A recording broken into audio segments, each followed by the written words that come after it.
right, this is where we left off the other day, isn't it? This picture of the anterior tibia and all the things that attach here.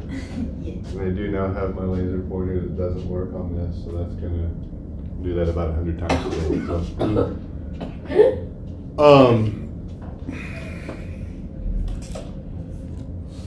So now let's talk about rehab.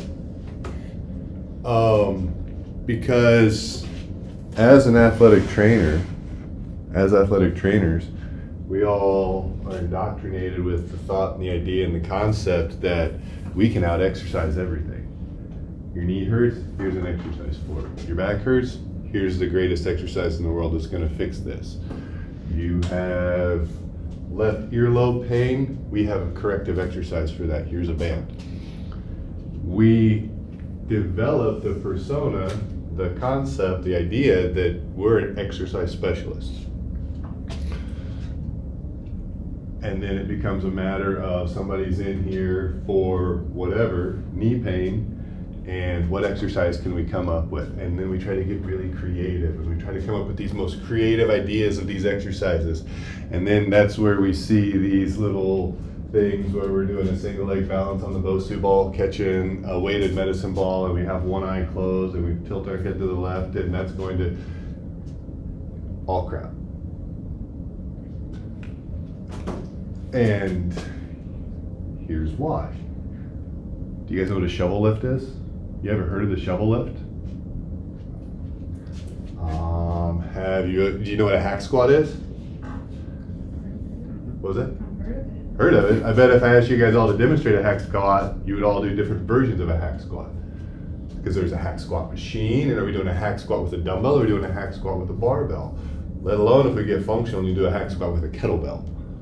You know, a hack squat's just any time you hold the weight somewhere here, behind your back, not across the back of your shoulders. That's a hack squat. So, we can come up with, we can consider ourselves exercise specialists, and we can throw out all these exercises to fix all the things. But if we're gonna do that, we have to actually understand all of the exercises. And how many of you guys have been trained on how to do a hack squat? Exactly. I mean, in our world where we deal with ankles, you know, ankle sprain. If you're an athletic trainer and you don't know how to manage an ankle sprain, I don't know that you can call yourself an athletic trainer. I mean, I don't remember if that's covered in like first class ATC, intro to ATC, but I'm sure there's some discussions about ankle sprains. If not ankle sprains, how we tape the ankle, how we care for the ankle, stuff like that. Why? Because in the world of athletics, pick the sport, you're going to deal with some kind of ankle sprain. Maybe not hockey because of their boots and all that stuff, you deal with other stuff, but we're going to run into ankle sprains. We have to be able to do that. So now, if I wanted you guys right now to come up with a single exercise where I wanted you to target the soleus and not the gastroc, could you come up with something? I want you to come up with an exercise where we're gonna specifically go after and leverage the soleus, not the gastroc. Can you come up with an exercise to do that?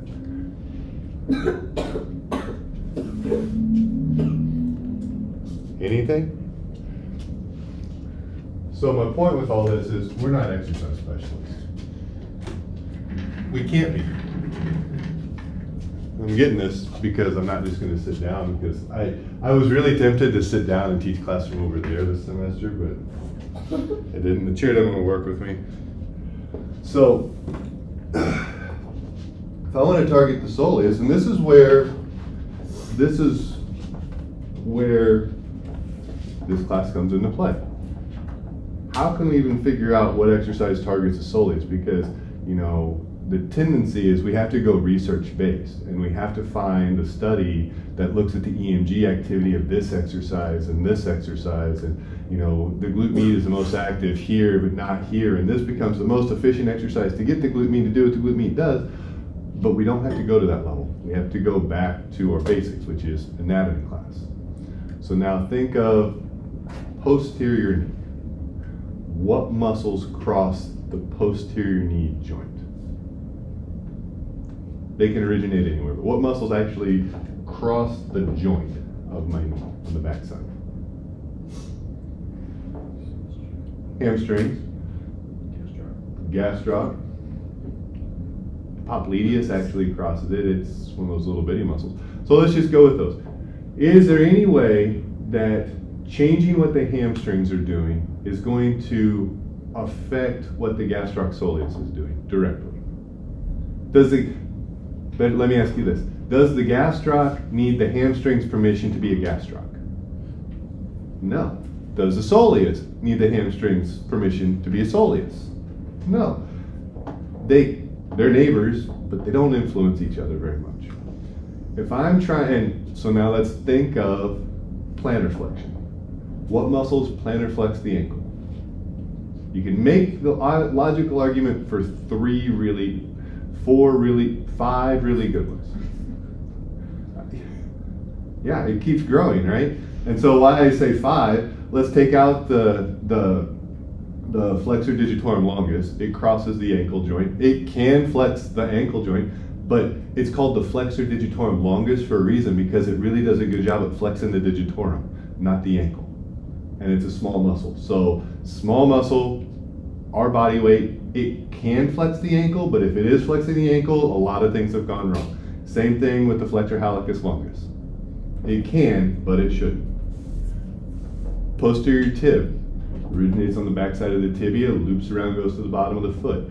It can, and it's a little bit stronger than it's in a little bit better position.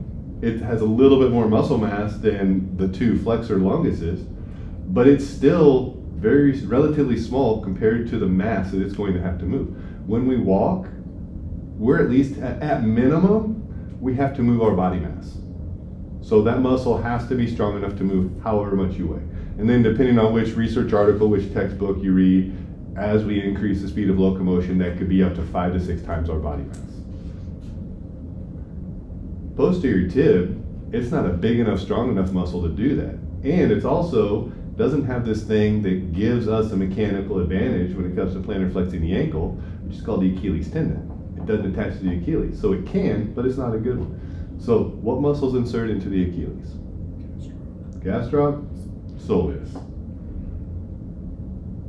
And the Achilles becomes a very good, it's really good at storing energy, so that when we have to move 5 to 6 times our body weight or control 5 to 6 times our body weight, we're not actually having to generate 5 to 6 times our body weight and force in the gastroc soleus. Because I promise you, if we had a leg press machine in here, we wrote down all of our body weights, and we did a 1 rep max on your gastroc soleus, on your calf muscles, you're not going to get to 5 times your body weight. 240 pounds, let's round that to 250. What's 250 times 5? 255, that's 1,250 pounds. I cannot calf press 1,250 pounds. But when I run, there's approximately, again, depending on who you read, up to 5 times your body weight. Now let's be on the conservative side. Let's say it's just 2.5 times your body weight. Because again, depending on which article you read and who you talk to, it's going to range anywhere from 2.5 times your body weight to 5 to 6. Let's go on the conservative side. 2.5 times my body weight. Let's round 240 up to 250 again. That's 750 pounds. Approximately. My math might be off. I'm not a math teacher. So 750 pounds. Who thinks I can calf press 750 pounds? For bonus points, who thinks I can calf press 750 pounds? Come on, make me feel good. Can't do it. Now, I don't know if you guys know how much you can calf press. I do, only because this came up with something clinically earlier in the week, and we actually tested this. It's not close to 750 pounds. So now, all that being said, that's the importance of the Achilles tendon. The Achilles tendon allows us to store energy while we're moving, so that when it comes time to move 2.5 to 6 times our body weight, it's not just the gastroc and soleus. We have stored up energy in the Achilles that allows us to do that. Okay? It gives the gastroc to soleus a mechanical advantage that those other 3 wannabe plantar flexors don't possess. Okay? So now, back to gastroc and soleus. Which one crosses the knee joint? You guys have already said this one. Gastroc. So if I want to put the gastroc at a mechanical advantage, where position do you think the knee has to be in? extended or flexed? Which one is going to elongate that tissue the most? Which one's going to take the slack out of the gastroc? If my attachment point's here and down here, and I shorten it up, I bring in those two ends closer together or further apart? Bring them closer together, so it's shortening the gastroc. Where is a muscle the strongest? At its end ranges or in the middle? It's in the middle. A mechanical disadvantage is when the muscle is fully elongated or fully shortened. So we can fully shorten the gastroc at the knee joint by flexing the knee at 90 degrees or beyond 90 degrees. So if I want to I can never fully take the gastroc out of plantar flexing the ankle, but I can significantly disadvantage it.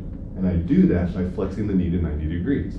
So now the knee's flexed at 90 degrees because in normal day-to-day life, are there instances where I'm going to have to plantar flex my ankle and my knees at or beyond 90 degrees? Yeah. Well, if the gastroc's the only muscle that can do that, and it doesn't have a mechanical advantage of doing this, I lose a lot of my ability to plantar flex the ankle. That could be a problem. So we have a backup system called the soleus. The soleus does a really good job at flexing the ankle regardless of the position of the knee because it doesn't cross the knee joint. Now, problem with the soleus is it's a much smaller muscle. It's not nearly as large as the gastroc. And the fiber directions, the pennation of the soleus, isn't the same as the pennation of the gastroc, which are both angled, which gives it a bigger mechanical advantage. So gastroc is our primary plantar flexor until we flex the knee. And once we get the knee to 90 degrees and beyond 90 degrees, it is a plantar flexor, but we're really highlighting the soleus at that point in time. So now, rewind 5 minutes. What's an exercise that we can do that's going to emphasize the soleus and downplay the gastroc? With a bent knee. How many of you guys in rehab of an ankle sprain have seen an athletic trainer, seen a clinician do heel raises? We've seen that a lot, right? How many of you guys have seen athletic trainers, clinicians do angle board? A lot. I used to have a t-shirt that said angle board daily. I firmly believe that everybody should get on the angle board every day. I don't know how many times over at Forsyth I stood on the angle board I wasted hours of my life standing on the angle board over at Forsyth because I was convinced that helped a lot of things. I don't do that anymore. But with both of those questions, heel raises and angle board, how many times have you seen people do that with the knee bent past 90 degrees? We'll see it occasionally, but it's few and far between. So all the stuff that we're doing, what's that targeting? Gastroc. We're neglecting the soleus. It's there for a reason. I'm not saying, don't interpret this as me saying heel raises with the knee straight are bad, or angle board with the knee straight is bad. I'm not saying that at all. We need to do that stuff. But there's a gap. We need to do that, but we also need to address the soleus. Because as the knee moves from extension into a flexed position, gastroc activity, soleus activity, what ends up happening is it shifts. So anytime that we get that knee from full extension, the further from that we go, the more we're ramping up the soleus. And if we've never done anything in rehab to address the soleus, we're going to run into problems. Okay? So, all of that to say, when we understand the anatomy, we don't have to do this stuff. The screen just went black. I was like, what happened? Wrong screen. Is there a time or a place for this stuff? Yeah, but it's literally about 3.5 minutes long out of the entire 6-month rehab phase. That's it. The problem is, instead of it being a 3.5 minute thing that we do, it becomes the big thing that we do because we jump straight to sport specific stuff. Again, I'm not saying sport specific isn't anything that needs to be addressed. There is a time and a place for doing things that are specific to the sport that we're returning the athlete to. However, it's about this much of that rehab time.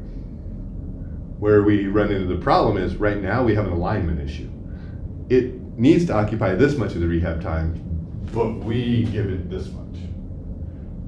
And if we've never spent time doing the basics of strengthening the soleus, if this is an ankle pain patient, what position is his knee in? Slightly flexed. Toes are down. So those plantar flexors are having to work quite a bit to stabilize this. We're doing a great ankle drill. You are. But now we're teaching the posterior tib, the flexor hallucis longus, the flexor digitorum, that they have identity crisis and they need to be plantar flexors. And we're not leveraging the soleus, so we're creating a problem. We're creating a problem within the nervous system. Because we didn't give the body the tools that it needed to actually do the thing that we're trying to get it to do. I'm going to say this now. I'm going to say this a lot more this semester. I'm even tempted to offer to pay for your all's tattoos to get this tattooed across your forearm so that we don't forget this.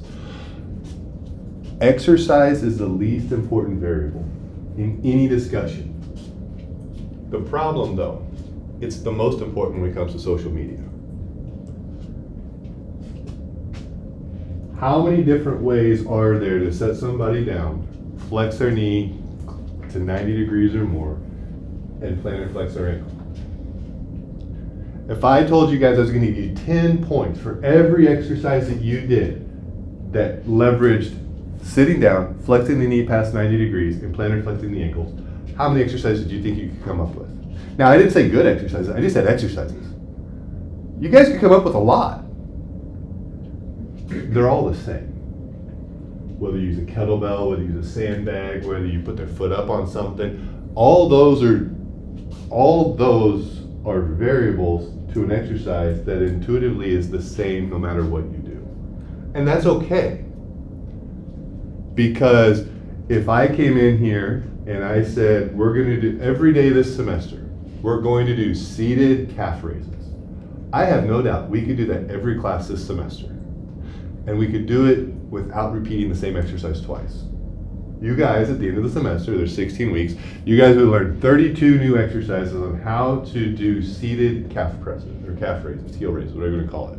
You could learn 32 different ways. That would be, I'm not saying that would be exciting, but okay, there's some variation. What's Brandon going to do today? What are we going to do today? What are we going to do today?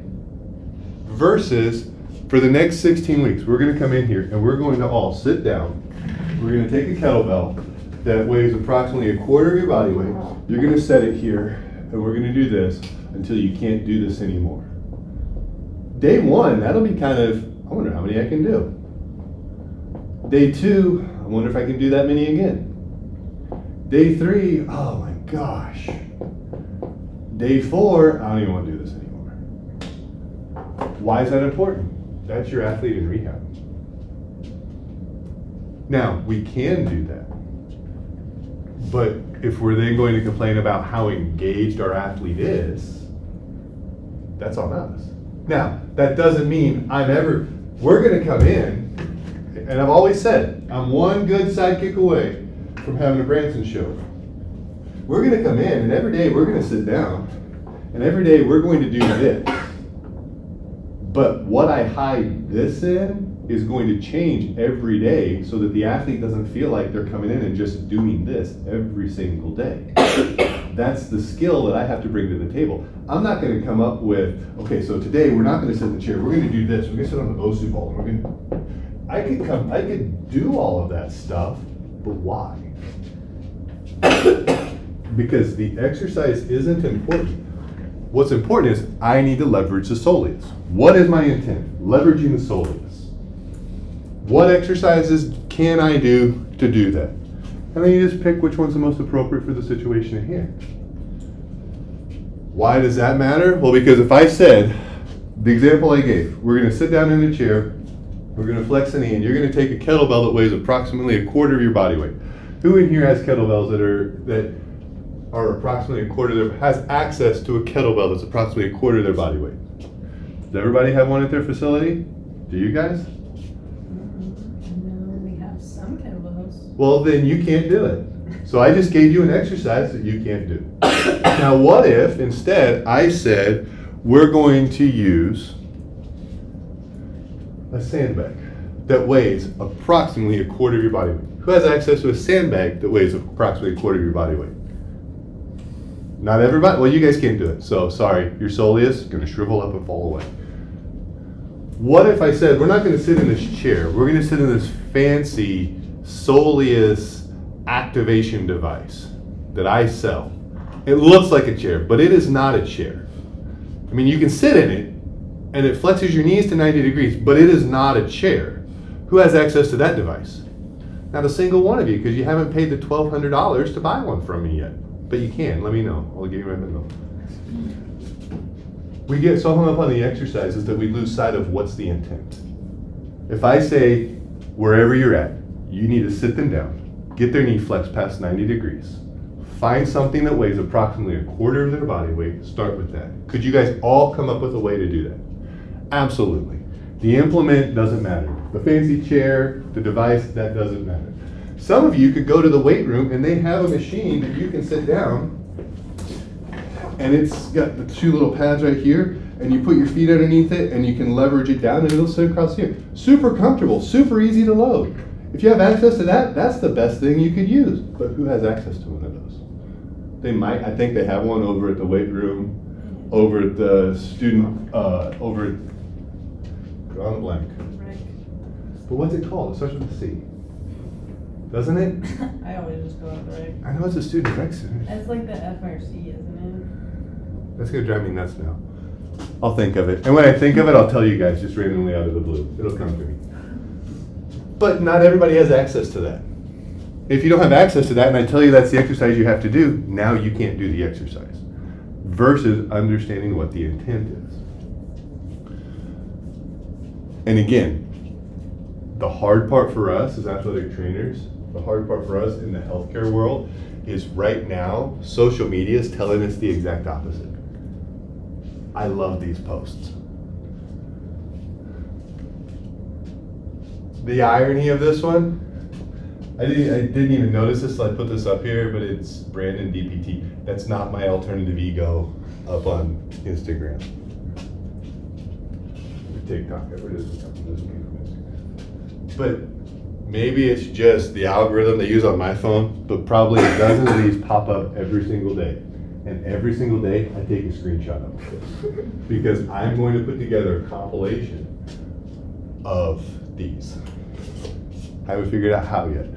But what gave me the idea, there was this guy that did kind of the same thing. He's like, okay, I've studied all the greats that say if you want to be the most optimal person, here's what you have to do. I've taken everything and I've summarized it. This is what you need to do to be the best person. You need to wake up at 4 a.m. and look at the light. Go outside, look at the sun. It hasn't risen yet, so you get sunlight in your eyes. Now 4:05, you needed to get a cold plunge. Drop your core temperature by 3.5 degrees. After your cold plunge, you need to get out. At 4:15, you need to run 6 miles. At 4:20, now notice here from 4:15 to 4:20, just ran. So he goes through all of this stuff that is on social media that says if you want to do this all together, kind of making fun of all that. But we see this kind of stuff all over this. Who are the pro trainers? That's what I want to know. You know, my pro trainer. What is that? And let's think about this for a second. Holding this position for 45 seconds strengthens your patellar tendon. First off, it's your patellar tendon, but that's not what he wrote. So the pro trainer that he worked with did not have Grammarly. It's his patella tendon. Patellar tendon. Anyway, is there any way that can you strengthen a tendon? Not in the way we think about it. We can make the tissue more dense. We can make the tissue more resilient, but we can't strengthen it. And at what point does a weak tendon become a problem? How do we even measure that? So this stuff is all over. And one day you'll see me put out a compilation of all this stuff. And I'm not saying it'll be funny, but I'll probably laugh at it. Oh, I forgot this one. Oh man, I got a lot of these. These are prone hangs. We did these in the 80s. They don't work. They didn't work then. I don't think it's going to work now 30 years later. The only thing that's different is now, I will say, this guy came up with a functional version of the prone hang. He's using a plastic covered kettlebell and a band. Now in some circles, any real kettlebell aficionado is gonna say that doesn't even count as a kettlebell because it's got a plastic coating on it. It needs that. That's not a hard style kettlebell. But anyway, at least he came up with a functional version of how to do this. And he's doing it to stop back pain as well. Change the name, hanging knee extensions, prone knee extension, whatever you want to call it. 3 exercises to fix hip pain. This is a chiropractor. If you do this exercise, you're going to fix your hip pain. Well, if that's the case, why do we need chiropractors? I mean, there's just, oh, I got another one. How many of these do I have?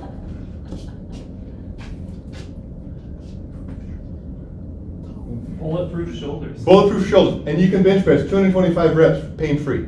I'll be honest, there's not a circle of strength on the planet that thinks being able to bench press 225 is any measure of strong. I mean, you walk into any powerlifting gym, yeah, I bench 225. Doors that way. Wonderful, you'll be able to start our warm-up with us, and then you can just sit and take notes, because apparently you need to do more than this exercise. So, and I say that in jest, because yeah, for a lot of people, 225 is a lot. But if you're actually in the world of strength, 225 is a joke. There's not a person in this, there's not anybody that's in the strength sports, when I say strength sports, Olympic lifting, powerlifting, that would consider 225 anything other than a warm-up weight, even a little lightweight. So, but this is what we're seeing every single day. It's emphasizing the exercise, emphasize the exercise, emphasize the exercise, without understanding the mechanics, without understanding the intent, without understanding what it is we're trying to get out of that. And if all we're doing is just blindly throwing exercises up on the wall and hoping it sticks, we have to keep in mind, we're just throwing crap up on the wall. If something sticks, it's still crap. And that's not healthcare. All right, so now to further emphasize this, you don't have to take out 2 sheets of paper, but you do need something to write down. We're now entering a guilt-free zone, a judgment-free zone. We're going to do what's called the North Carolina drill. Have you guys ever done the North Carolina drill before? It's kind of like a Chinese fire drill. You guys know what that is? Where I'll get up, and it's not like that. We did this. It's called the North Carolina drill because the first time we did this was in North Carolina. And so every time we referred to it was that drill we did in North Carolina, so now it's just infamously known as the North Carolina drill. Judgment-free zone, I just want you to write down 2 exercises that you commonly, like in your clinical site today. You know you're going to be doing something that's rehab-based. It could just be having somebody go do something on their own before you tape their ankles or before you spend some time with them, or just because you don't want to deal with them. What are your 2 go-to exercises that you commonly know that you're going to do every single day? And just write those down. And again, it has nothing to do with the exercise. We're going to use this as an example. And I'm going to have to come back here for this one. I will say, hold on, before you write these down, I do need to give one little asterisk. If I don't know what the drill is, that's perfectly fine. But if I don't know what the drill is, you're going to have to demonstrate it. Okay? Just so that I have an idea. I need to be able to see what this is for this to work, or know what it is for this to work.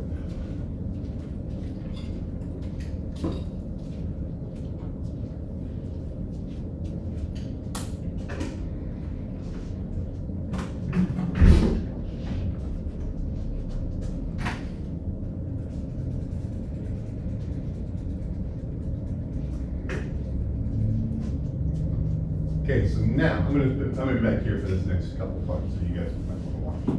This is where the trick.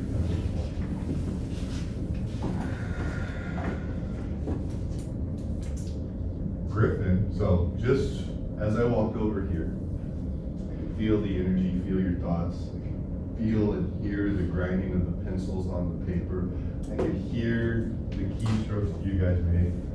The first exercise Griffin wrote was Turkish get-ups. Is that right? Actually, it's not to the right the second one. That's actually kind of. I told you guys, I am one sidekick away from my Branson show. The other one that you wrote, I don't know what a clamshell is, so I'm gonna assume that he made a typo and meant to put clamshells. Is that right? Totally making all that stuff up. But how impressive would that have been if I had come over here and told you guys what you heard? So maybe I'm more than one sidekick away from Branson's show. So we're gonna leave those two up on the board, clamshells and Turkish get-ups. What else did and now I do need you guys to tell me what exercises you guys have listed. So who wants to go first? Quadruped hovers. Hover the knees or hover one hand at a time? Because you can't hover both hands at a time. Hover the knees, okay. Who's this? Oh, yeah. The bridges.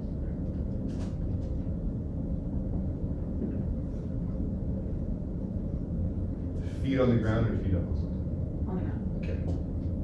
Okay. Again, for this to work, I'd have to have an idea of what your exercise is. What did you recommend? 4-point march and rear foot elevated split squat. 4-point march. Rear foot elevated split squat. That's yes. So 4-point march, one hand, so one limb at a time or opposite limbs at a time? It depends. I don't know. Which one do you just pick one? One of them. After I wrote all this, I was like, I better make sure that's a track. Okay. What did you have? I really don't do exercises Okay, like so just rehab, but I do like a 3-way range of motion / stretch, but not like 3-way at the hip. It's like internal, external, rotation, neutral. Does that make sense? Like you could internally rotate and then stretch, and then externally rotate, stretch. Okay. So you hit all different parts. Okay. And then that bottom squat movement that you had us do with the kettlebell. Oh, bottom squat curls. Yes. Because you should, there is no reason why we shouldn't do bicep curls every single day. What'd you guys have? I had bird dogs and then like single leg balance on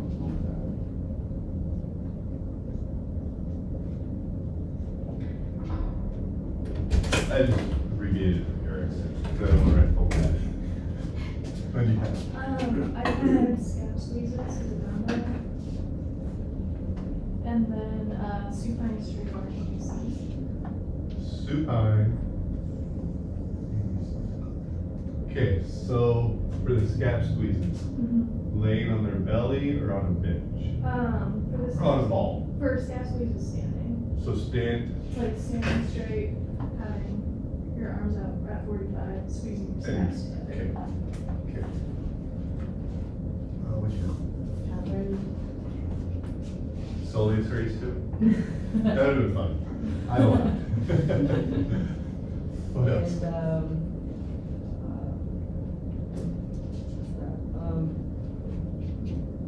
Deadlift. Line. Okay. What'd you have? I had dead bugs. And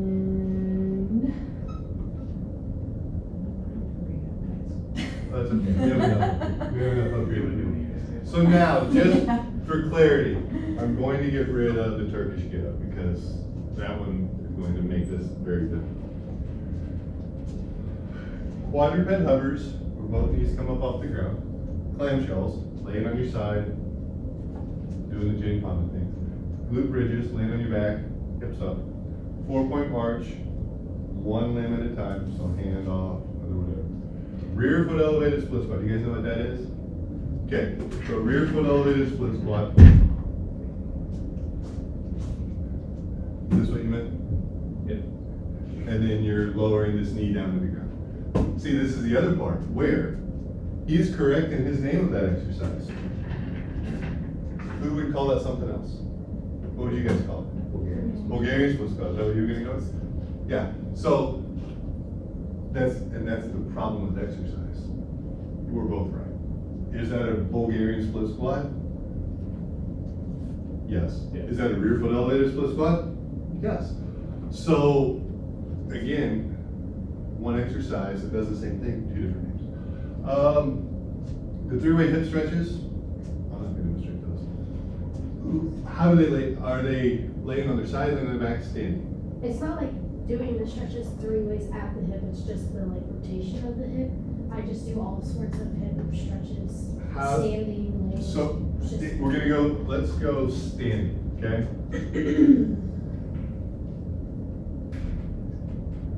Bottom of squat curls, so you're in the full bottom squat, doing curls.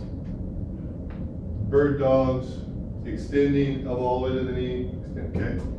Single leg balance on a foam pad, just single leg balance on a foam pad. The standing scap squeezes, supine ABCs. Arms straight up, Yeah. and going through the ABCs, okay? Laying on the back. Heel raises, deadlifts, and dead bugs laying on your back. So touching hand to knee or elbow to knee. So like a reverse bird dog? Yeah. Okay. Okay. Everybody has a picture of those in their head. That's not the North Carolina drill. This is you guys giving me the exercise. This is a North Carolina drill. On your sheet of paper, write down the correct order of these exercises. We're gonna do a therapy session. These are the exercises we're doing. I want you guys to write down the correct order of these exercises. And yes, there is a correct order. It's not one of those that it depends. There is a correct order. That's why it was important to understand what the exercises were. The fourth one, like the patients or like the population. For who, the next person that walks through the door, how's that? Okay.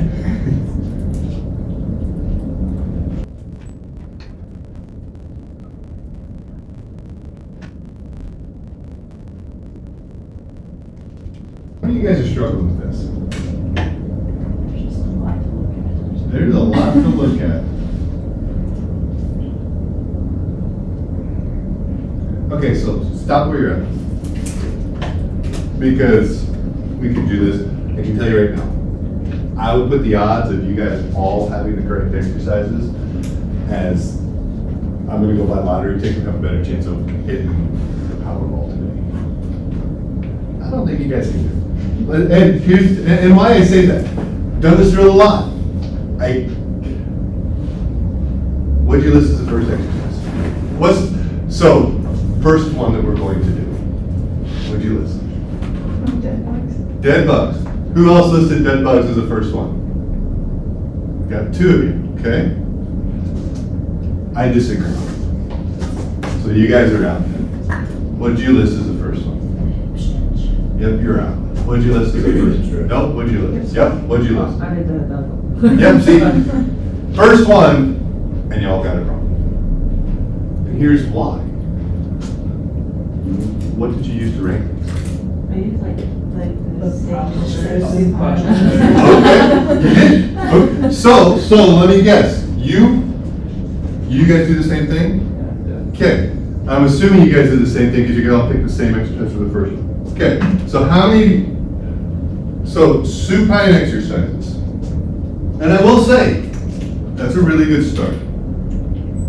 That's the correct logic. I didn't expect you guys to do it. They have a little bit of a head start on you guys on that one. Because do you guys even know what she just said? No. We're gonna talk about that later this semester. They got exposed to it last year. So what the logic that they used was following the developmental sequence that a child goes through. So that was the first thing they put on. So, where is it? This is not the same order as on my sheet. Supine. So glute bridge is supine. Supine ABCs, supine. Dead bug supine. And then for giggles, we're going to put a star by the clamshell because that's sideline, that's not an actual posture. So if you just throw that one down. So you guys were really debating, how did you decide that dead bug came before either of those? Based off of, Just not points of contact. based off of what you think is the most difficult, right? Yeah. That's correct, that's correct. Well, that's the correct logic. That's not the correct for this one. And my point is, what's difficult for you and what's difficult for me is going to be different, okay? But that's what when we think of this stuff, that's the perspective that we default to. What's difficult for us? anything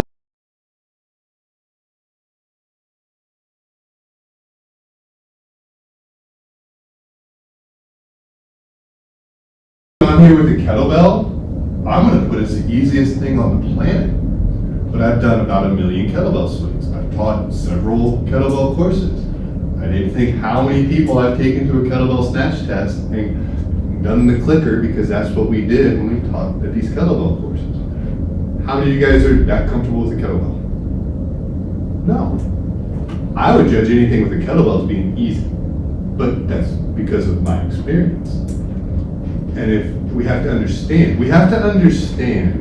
that our perspective is truly just our perspective. Everybody else around us is going to have a different perspective, which means there's going to be some variability. And this is where all the arguments come into play. Because right now, if I have to ask you, if you go to the internet, one of the favorite things I like to do on the internet is look for the discussion, which should be taught first, a deadlift or a squat. There's an actual answer for that, and it's the deadlift. The squat should come second. But I love going and watching those because it gets heated because of different people's perspectives. So we have to find a way to throw out perspective. And that's where looking at the developmental sequence comes into play. So then we have to look at it, and not from the lens of difficulty, but then we have to look at it, what pattern are we going through? Remember the patterns: breathing, head control, pushing down, weight shifting, perturbations and dissociation. We'll cover it up later in the semester. We then have to look at it through the lens of that. Filter 1, postures. Filter 2, patterns. And when we look at patterns, the correct first exercise becomes our supine ABCs. Might not be the easiest for a lot of people, but we have a single limb, small perturbation. Second exercise that we do, and you could probably, well, Brandon, why are we going to do pushing down second to supine perturbation? You can make the logical argument that we can flip flop those, and I would be okay with that. The third one, dead bug. Why is the dead bug? Let's throw the glute bridge out. Supine ABCs and dead bugs. Why would dead bugs come after? So supine ABCs, dead bugs. Why would this come after this? We have one perturbation. We have two perturbations. That becomes more challenging to the nervous system because now I don't just have one thing to work on, I have two things to work on. And I'll be honest, if you really wanted to logic and put glute bridge first, I'd probably let you. What would guarantee that would come in at second would be if it were loaded. So if there's any kind of weight or anything like that, because now you have an external resistance. Clamshell would then come next, because as we move up from prone to supine, clamshell happens in sideline. So that would be the next one. So now, what's the next posture that we run into? We did prone, we did supine, we did prone. What's our next posture? Quadruped. So our quadruped, we have quadruped hovers, 4-point march. Let's just now think of those three exercises. Which one is the least challenging to the nervous system? Which one has the fewest wiggly parts?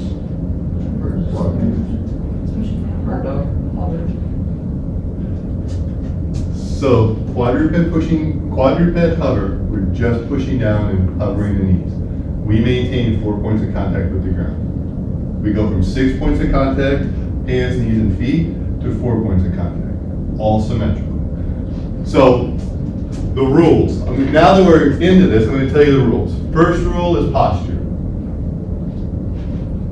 Second rule is pattern. Third rule is symmetrical, asymmetrical, single limb. Okay? Fourth rule is load. When I say load, are we bringing any kind of external resistance, whether that's a sandbag, a fan, anything that's creating a different sensory environment. So a good example, the only exercise that we have now listed that I would consider having load would be the single leg AirX, single leg bounce on the AirX, because the AirX is creating a different load on the nervous system, even though we're not compressing. It creates something completely different than if we're just standing on the ground. So if we were to have single leg balance and single leg balance on the AirX, single leg balance has fewer wiggly parts. It's the easier version than the AirX. So those are the rules. So quadruped hover becomes number 5 because it's truly just pushing down. Then we have 4-point march and bird dogs. Which one of those has fewer wiggly parts? Lifting one hand off the ground or reaching apart with 2? 4-point quadruped becomes number 6. Bird dogs become number 7. What's the next posture that we run into? Everything else happens in stance, right? So let's break stance down into the 3 components of stance. Both legs on the ground doing the same thing. Both legs on the ground doing something different. One leg on the ground. So symmetrical stance, asymmetrical stance, single leg or transition stance. Which one of these happened with both feet staying in contact with the ground? Deadlifts, bottom squats, curls, just the scap squeezes, and the heel raises.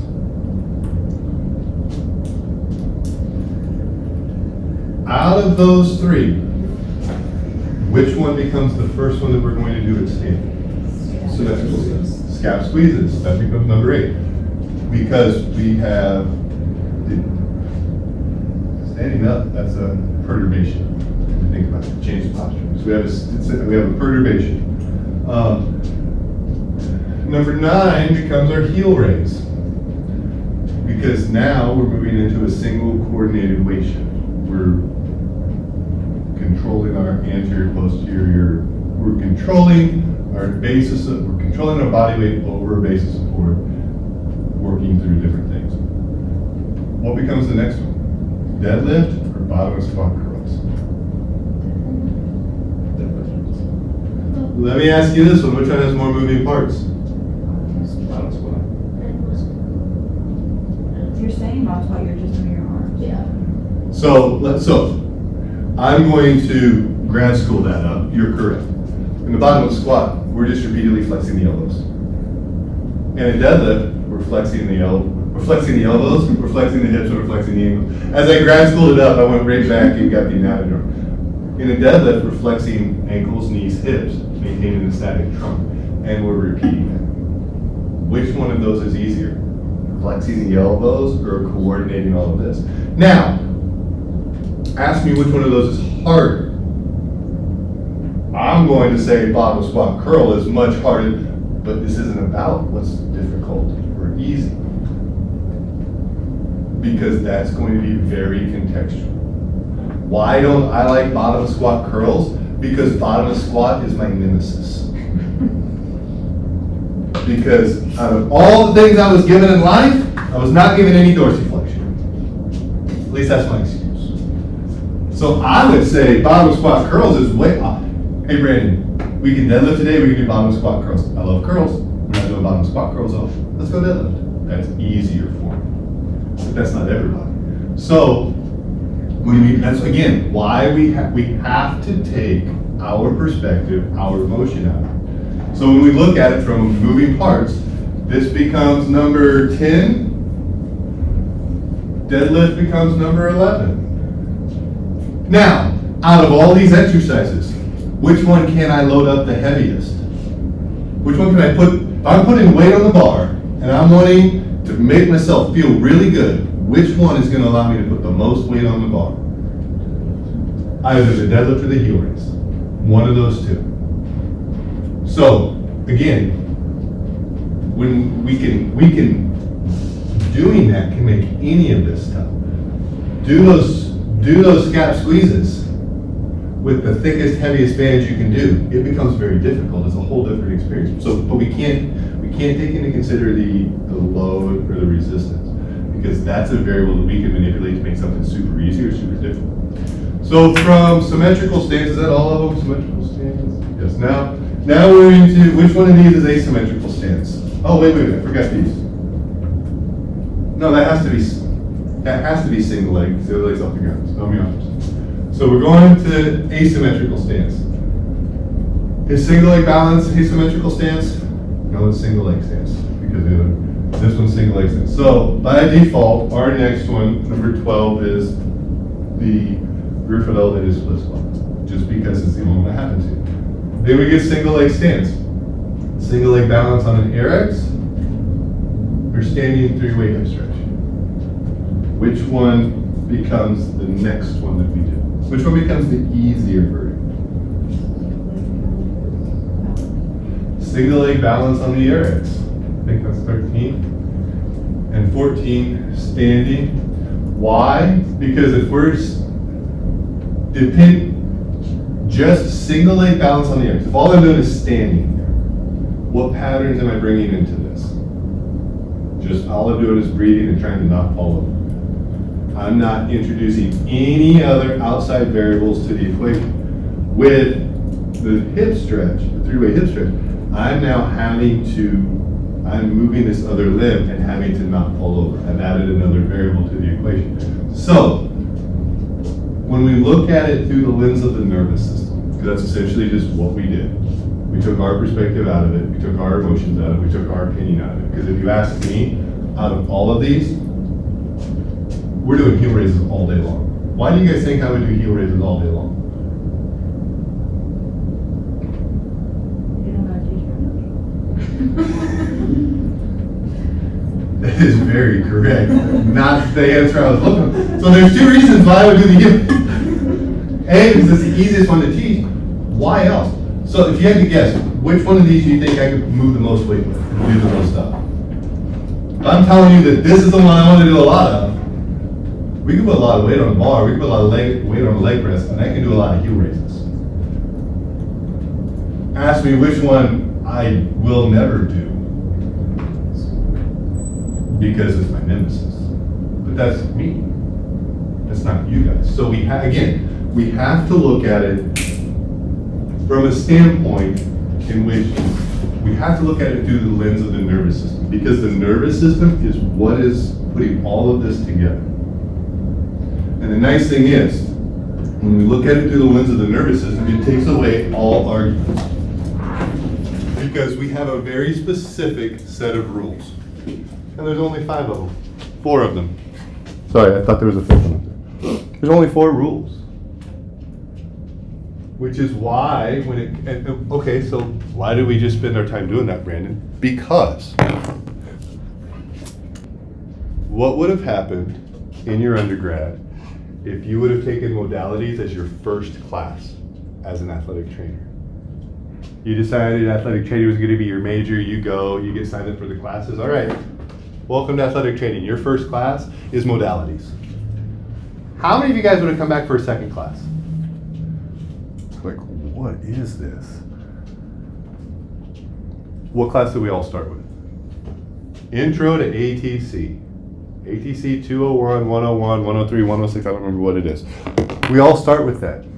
Why? Because that's the starting point. That's where everything is at our level of comprehension, our level of understanding. Now, by the time we all get to our last class as an undergrad athletic trainer, every single one of us could step in and teach this. Because you learn a little bit about a lot of things, but you don't really learn enough to be good at any of the things. You're introduced to a lot of this stuff, but that's what we need at that point in time. Nervous system is the same way. If we have a patient, and your question of who's this applied to, pick the next person who walks through the door. That's our patient. This is the list of exercises that we're going to do with them. That's the order that we need to go through. Because we're progressively ramping up what that nervous system is having to do. We're teaching one skill, we're introducing to a low level skill, and then we're bringing a higher level skill, and then we're bringing a higher level skill, and then we're bringing a higher level skill. That's why if you want to teach the squat, we always start with the deadlift. Because can we teach a squat without teaching somebody how to deadlift? We can. It's just much harder. And and what Beth said about I would do the heel raises because that's the least teaching I would have to do. Absolutely. I am always going to default to what is the most efficient for the person I'm working with. Now, the nice thing about that, what's most efficient for their nervous system also typically involves the least amount of me having to work. Because I'm going to teach them a skill. And then once they're good with that, we're going to layer on another one. And we're progressively going to that. Versus jumping straight to a deadlift, where there's a lot of things going on. So when we look at it through this lens, we could take all of those exercises and we could tweak them just a little bit, and the order doesn't change. If we said we're going to add resistance, we're going to add a resistance band to every single exercise on here. And I don't care how you add that resistance band. You can make it a resistance band that makes it harder for them to move, or you can add a resistance band that just tries to pull them off balance a little bit. We can add a resistance band to everything. The order doesn't change. We could add 5 pounds to everything. The order doesn't change. Now, we add 5 pounds to everything on there. The exercise that becomes the most difficult is the standing scaption squeeze. Hold 5 pounds here, squeeze this. We're gonna feel that 5 pounds the most on that exercise. Won't even notice it on the heel raise. But again, that's where our perception of how difficult it is doesn't dictate what the order needs to be. But the problem is, we always reference things and frame things based off of what we think is the hardest. And that's not the correct way to look at things. That's not the correct lens to look at this through. Oh, remember these questions? Were you guys able to answer these questions? How many of you guys have just been wide awake since Tuesday, researching the dark web, trying to come up with these answers? Anybody? Just me? All right, so let's go through and answer these real quick and we'll be done for today. Neurotransmitter in the brain that increases with novel stimulation, critical to learning new skills, brain-derived neurotropic factor, BDNF. That is critical for learning new skills. And I don't care if that skill is Spanish class or learning how to do a squat. And by the end of the semester, you'll understand all of these. Connect the left humerus to the left pes anserine. That would be through the ipsilateral functional line, which is the lat that attaches. Did you guys know? Again, anatomy, how it's taught from a cadaver standpoint, anatomy from a rehab standpoint. Did you guys know that the lat attaches right here on the bicipital groove? Which is critical because of what that allows the function of the shoulder to be. It's also critical when it comes time to actually manually work on things. So goes from the lat into the external obliques, down